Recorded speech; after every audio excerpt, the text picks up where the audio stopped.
السلام علیکم ورحمۃ اللہ وبرکاتہ۔ ارحم ٹی وی کی طرف سے آپ لوگوں کے لیے ایک نئی ویڈیو لے کر آیا ہوں۔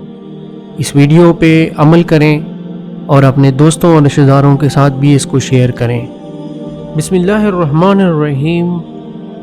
ہمارے پیارے رسول اللہ صلی اللہ علیہ وسلم نے فرمایا ہے کہ جو شخص ایمان کی حالت میں ثواب کی نیت سے لیلۃ القدر میں عبادت کے لیے کھڑا ہوتا ہے، اس کے گزشتہ تمام گناہ معاف کیے جاتے ہیں۔ ایک دفعہ میں دوبارہ پڑھا دیتا ہوں۔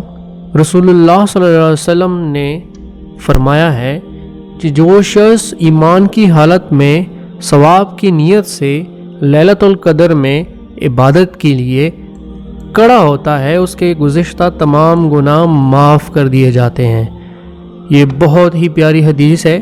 جب لیلۃ القدر ہو اور اس میں عبادت کے لیے بندہ کھڑا ہو جائے تو اس کے سارے گناہ معاف کر دیے جاتے ہیں۔ یقیناً آپ بھی لیلۃ القدر میں عبادت کی اللہ تعالیٰ آپ کو توفیق عطا فرمائے۔ اللہ حافظ۔